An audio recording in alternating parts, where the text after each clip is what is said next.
Hai marketeers, jumpa lagi dengan saya Bianca dalam program CL Corner, sebuah program yang mengangkat praktik-praktik pemasaran yang mengusung kreativitas, inovasi, entrepreneurship, dan leadership. Marketeers sektor pariwisata sebelumnya memiliki peran besar terhadap perekonomian negara. Namun semenjak pandemi COVID-19 melanda, sektor pariwisata ini mengalami penurunan yang signifikan akibat diterapkannya pemberlakuan pembatasan berbagai aktivitas luar ruangan untuk menekan penyebaran virus COVID-19. Lalu bagaimana Traveloka sebagai industri yang berkecimpung di sektor pariwisata ini menghadapi tantangan di masa pandemi COVID-19? Simak paparan dari Terry Santoso selaku Head of Marketing Traveloka Experience berikut ini. Ya, terima kasih. Jadi next, I think hari ini jadi dari Traveloka kami akan share tadi lanjutan dari Bu Yohana bagaimana kami berinovasi di tengah ketidakpastian. Next. Jadi I think Traveloka dulu dikenal sebagai travel app, tapi sekarang sudah berkembang menjadi lifestyle super app. Jadi impact dari pandemik COVID-19 tidak hanya ada di travel, tapi juga sampai ke UMKM dan industri kreatif yang ada dalam ekosistem Traveloka. Next. Dan,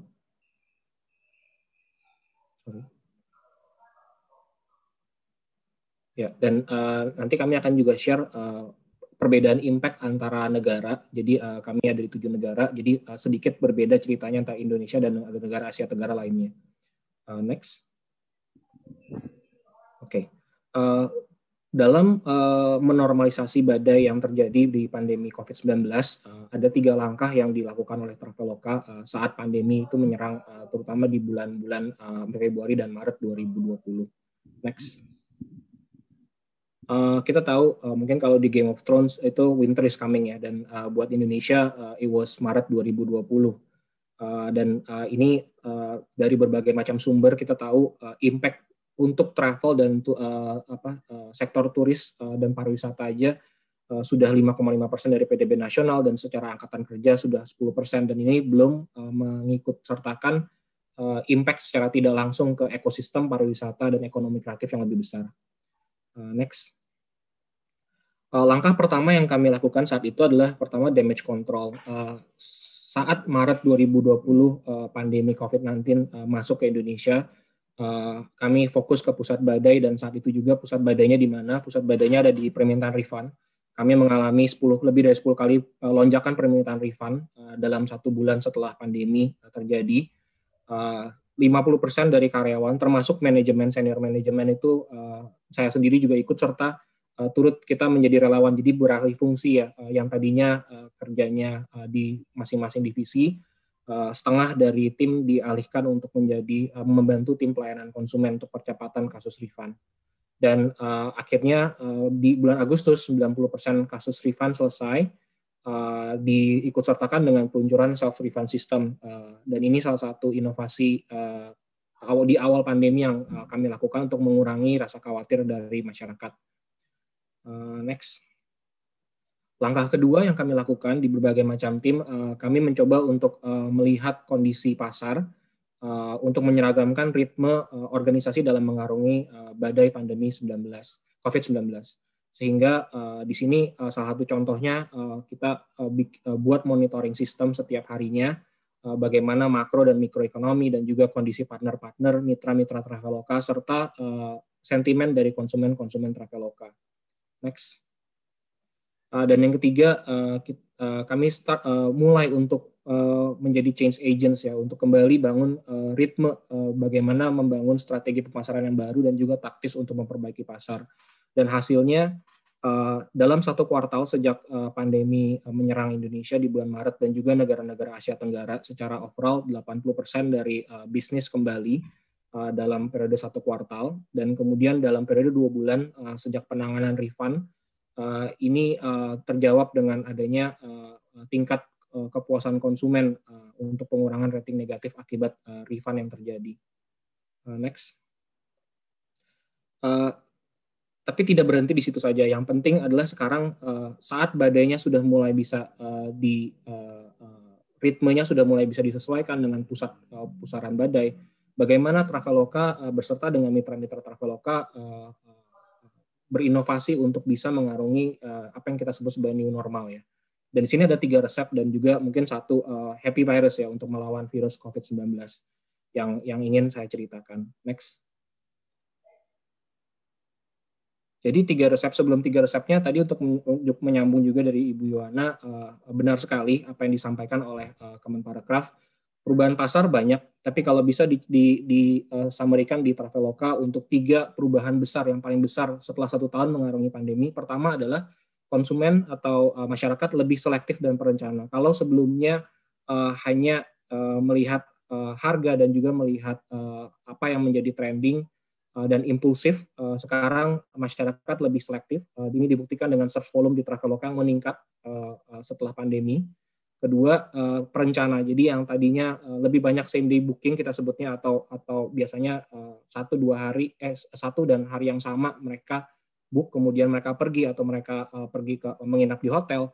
Kita lihat peningkatan 1-7 hari di awal, perencanaan di awal itu meningkat drastis.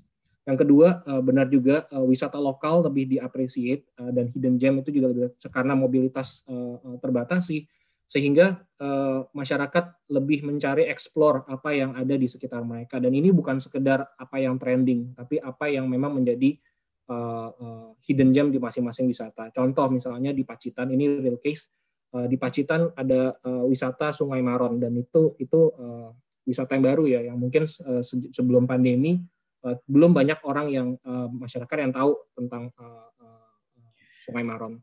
Kemudian Mas Terry mungkin bisa dipercepat sedikit ya Mas ya. Ya. Makanya sudah habis ya. Ya, di Pasuruan contohnya juga ada Kebun Raya Purwodadi. Jadi kalau misalnya selama ini Kebun Raya Bogor yang terkenal, ternyata di Pasuruan juga ada Kebun Raya dan satu grup dengan Kebun Raya Bogor. Dan terakhir itu kualitas dan fleksibilitas. Jadi bukan sekedar murah, protokol kesehatan dan juga fleksibilitas itu sangat penting. Next. Dan resep pertama untuk menjawab perubahan pasar tersebut, otomatis dengan adanya Traveloka Tanggap, kami membantu UMKM untuk tetap bertahan. Kemudian kami juga meluncurkan, kita sebut single source of truth ya, satu portal untuk memberikan informasi dan regulasi perjalanan yang akurat, jelas dan transparan. Dan untuk menjawab keresahan masyarakat tentang protokol kesehatan, kami juga meluncurkan Traveloka Clean Partners, dan ini bisa dengan mudah ditemukan di platform mana mitra-mitra yang memang menjalankan protokol CHSE dengan ketat. Next. Yang kedua adalah kita coba untuk diversifikasi, peluncuran tes COVID-19 untuk pelengkap wisata, online experience bersama dengan Himpunan Pramuwisata Indonesia untuk memberikan informasi tentang wisata-wisata lokal yang menarik. Dan juga yang terakhir adalah book now use later atau flexibility, di mana validity dari tiket itu bisa sampai 1 tahun ke depan. Next. Yang terakhir adalah disruptif, jadi bekerja sama dengan banyak pihak. Kami meluncurkan in-app live streaming untuk mengedukasi fobia dengan euforia yang baru. Kemudian ada hyperlocal marketing, karena kita semua tahu bahwa impact dari pandemi at microscopic level itu berbeda di tiap daerah, sehingga bagaimana kami bisa prioritas recovery di daerah-daerah hijau. Dan yang terakhir adalah demand generation untuk stimulus yang berkelanjutan. Terakhir, untuk happy virus yang ingin saya share di sini adalah lebih ke arah semangat untuk membangun ekosistem, bukan ekosistem. Dan ini salah satu contohnya adalah Traveloka Online Experience, di mana bersama dengan Himpunan Pariwisata Indonesia, bersama dengan pihak swasta lainnya, dan juga Kemenparekraf, kami meluncurkan tur virtual Nusantara, di mana banyak konsumen yang bisa dengan uang hanya 50.000, tapi mendapatkan informasi yang lebih detail dan lebih jelas untuk perencanaan wisata ke depannya. Sekian dari saya, terima kasih. Sari Ayu Putih Langsat Facial Foam membersihkan dan membantu mengangkat sel kulit mati secara optimal. Sari Ayu Marta Tilaar. Sari Ayu Putih Langsat Facial Foam membersihkan dan membantu mengangkat sel kulit mati secara optimal. Sari Ayu Marta Tilaar. Marketeers pandemi COVID-19 berhasil mendorong Traveloka terus berinovasi untuk bertahan di tengah situasi yang penuh dalam ketidakpastian. Sebelumnya, Traveloka dikenal sebagai aplikasi khusus yang menyediakan akomodasi travel, baik dari transportasi seperti tiket perjalanan hingga tempat penginapan. Namun, jeli melihat peluang dari kebutuhan masyarakat yang kian berubah, kini Traveloka telah menjadi lifestyle super app yang mencakup beragam aktivitas gaya hidup bahkan hingga produk finansial. Apakah Anda setuju bahwa inovasi menjadi langkah penting untuk mempertahankan sebuah bisnis? Saya undur diri, sampai jumpa di episode berikutnya.